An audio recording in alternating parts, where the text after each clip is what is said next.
Today's brief khutbah is going to be involving Surah At-Tur. Allah Azza wa Jal in many surahs describes the scene of Judgment Day. And this is one of those surahs. Its opening describes the scene of Judgment Day. Humanity is coming out of their graves, and now Allah says, فَوَيْلٌ يَوْمَئِذٍ لِلْمُكَذِّبِينَ. And the worst destruction and how terrible things are going to be on that day for people who used to call the truth a lie. You think of da'wah means you're inviting people to the truth. A mukaddib is inviting people to accept that the truth is a lie. They're doing a negative campaign. They're doing a batil campaign. So it's not just that they don't accept it themselves, they try to convince others also that it's untrue. Now, why do people reject the truth? It's not because people are evil. You and I, even though we're Muslim, but within Islam, within your family, somebody comes and tells you something that's true, but if you accept it, your father's not going to like it. Or if you accept it, you might have to quit the business, or you might lose some money, or you might have to pay somebody back. There's a price to pay. So now what do we do with that truth? Nah, that's not true. No, that didn't happen. And now you know deep inside, you know that you're wrong, but to make yourself feel better, you promote that you're the one who's right and the truth is also actually false. This is a way of defending yourself. So that's one description of people on Judgment Day that will not be able to hide what they used to do. وَيْلٌ يَوْمَئِذٍ لِلْمُكَذِّبِينَ. But then Allah gave them a second description. And this is where things get very interesting in the surah. The description here is الَّذِينَ هُمْ فِي خَوْضٍ يَلْعَبُونَ. Those who are drowned in, now I won't translate the word yet, they are drowned in khawd. The Arabic word is khawd, and they're playing around. يَلْعَبُونَ, they're playing around. So let's dig into this word khawd a little bit. Let me explain the origin of this word to you and what we might learn from this word.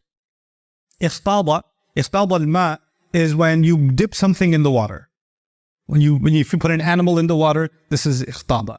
If you're walking in the water and your clothes start getting wet because it's up to your knees, خاض في الماء.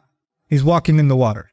So when you're dipping yourself inside the water. Then they use the word mikhwad for, the ladle. Back in the day when they used to serve drinks, they would put this spoon inside the pot and then they would pour the drink. The thing that goes deep inside and you pour it, that's called a mikhwad.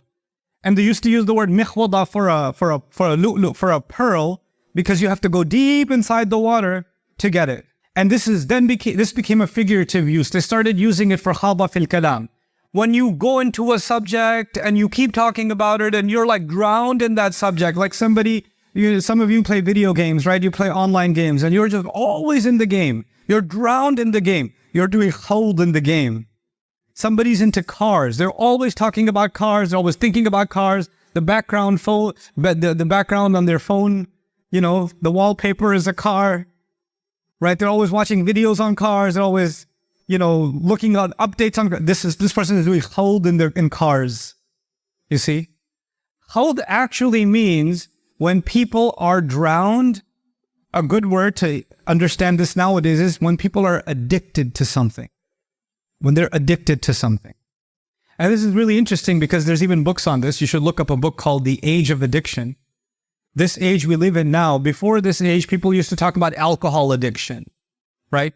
Gambling can become an addiction. People that go to gambling, they don't just go once. They go back, they go back, they go back. They lose their house, they lose family, and they can't stop. Drugs can become an addiction. And many of you might already know the social media giants of the world, like Facebook, Instagram, these companies, they went to the top casinos in the world when they were first developing their behavior, because their apps have algorithms to make sure that the users that they have stay on the app.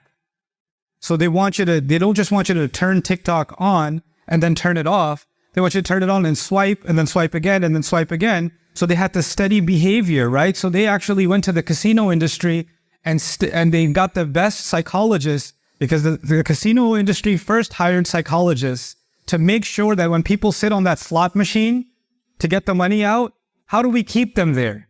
How do we keep them there as long as possible so they can stay more addicted?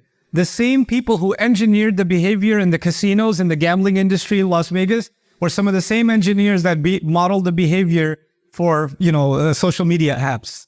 They were hired by Silicon Valley to do that. Why? Because they know they can get the most out of you if you're the most addicted. If you are in khawd, if you're drowned in, you can't get out. And if you don't do it again, you feel something missing inside you. Somebody who's addicted to alcohol, they drink, they feel like they're done. They go 1 hour, 2 hours later, I gotta have it again. I gotta do it again. Give me another one. Their stomach is hurting, they're still drinking. They're in pain, they're still drinking. They're half asleep, they're still drinking. They wake up, they need a drink immediately. It's the same way with these kinds of other addictions. The addictions that are online, the addiction to entertainment. Some people are addicted to, movies, Netflix. Some people are addicted to sports. But these addictions are now the next thing Allah is talking about. When the truth comes, which is what the Quran is actually talking about, you have to deal with reality. You have to take responsibility for your actions. I have to take care of how am I going to spend my day? How am I going to spend my night? I have responsibility to myself. I have a responsibility to Allah. I have a responsibility to my family. I have to take care of all of these things. But if you don't want to accept that truth and you want to escape reality, you can go find yourself lost in one addiction or the other. And you can go inside of a khawd. Even to the point where, what some people do? If they hear a little bit of, you're at a gathering, because Eid, a lot of people had Eid gatherings. They got together, family got together, they're sitting and talking. And somebody brought something up about Allah's deen. And you'll notice some people in the family, immediately they change the subject and they want to do khawd in a different subject immediately.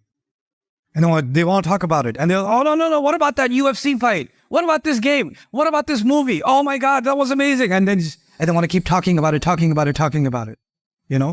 And if they do talk about the deen, they talk about the deen as a joke. It's like it's something funny to talk about. And even then, Allah even describes, حَتَّى يَفُوضُوا فِي حَدِيثٍ غَيْرِهِ. Don't talk to them when they're talking about your deen until they go and start diving into some other subject. They want to get immersed in this and this and this. Now, you and I have to ask ourselves, this is not a criticism of humanity. It's just you and me have to think about ourselves.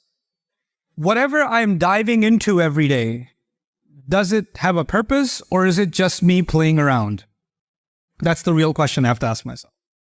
Judgment Day, Allah says, وَيْلٌ يَوْمَئِذٍ لِلْمُكَذِّبِينَ الَّذِينَ هُمْ فِي خَوْضٍ يَلْعَبُونَ. They were drowned in things and they kept playing around. And every time the Quran was being called to, the truth was being called to, responsibility, because Judgment Day is all about responsibility, isn't it? That's all it is. Judgment Day is court. And what happens in a court? The judge tells you, you are responsible for what you did. That's all it is. You have to present yourself in court. And anybody who knows they have a court date coming and they have a trial coming, they'll get ready for the trial. That's what happens in this life. It's the same logic for Judgment Day.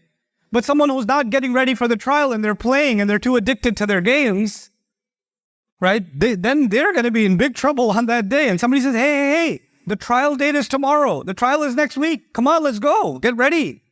You're not ready. You didn't finish your work. It's going to be held against you. Get out of here, man. Let me play. That's not true. These people are so extreme. They're so extreme. They're so negative. Let me just live my life. There used to be a time where people, philosophers were talking about capitalism and communism. Atheism came. Now we're in a new world. We're in emotivism. Your emotions are the new religion. Let me just feel good, man. I just want to feel good. Let me just live in my feelings, And this is actually the description that Allah is giving of these people on Judgment Day when He says, الَّذِينَ هُمْ فِي خَوْضٍ يَلْعَبُونَ. And when someone's drowned in something, they're not moving. They're stuck. They're in the same place. When you find people that have an addiction, you meet them last year, they were exactly the same place. You meet them next year, they're exactly in the same place. Like the world changed, but they're exactly in the same place. You know what? When people don't move, then Allah will make them move. So He says, وَالَّذِينَ يَوْمَ يُدَعُونَ إِلَى نَارِ جَهَنَّمَ دَعَى. They'll be pushed towards the fire of hell. They're going to be pushed because they're not moving themselves. They don't want to go. هَذِهِ النَّارُ الَّتِي كُنْتُمْ بِهَا تُكَذِّبُونَ. This is the fire that you were calling a lie. أَفَسِحْرٌ هَذَا? Is this magic? أَوَنْتُمْ لَا تُبْصِرُونَ, or you can't see. Because you say, oh, I don't see any fire. When you used to say, hey, astaghfirullah, don't do that. You should be afraid of Allah. You should be afraid of judgment day. Oh yeah? Oh, I should be afraid of fire? I don't see any smoke. I don't see the temperature increasing. Where's the fire? Allah says, oh, is this a lie too? When judgment day comes? أَمَنْتُمْ لَا تُبْصِرُونَ, you don't see it. اصْلَوْهَا فَاصْبِرُوا وَلَا تَصْبِرُوا سَوَاءٌ عَلَيْكُمْ إِنَّمَا تُجْزَوْنَ مَا كُنْتُمْ تَعْمَلُونَ. Now go enjoy it. Go inside it. You want to be patient now or you don't want to be patient now? It doesn't matter anymore. Now it's of no value. Now your sabr is of no value. Now I want to wrap this khutbah up on the flip side, on the other side of this equation. Is what Allah says is going to be the people that are not in trouble on Judgment Day. Allah says, إِنَّ الْمُتَّقِينَ فِي جَنَّاتٍ وَنَعِيمٍ. That's all He says. People that protect, the people of taqwa are in Jannah and they're relaxed. That's what He says. And the rest of the ayat are a description of Jannah, which may be for another time.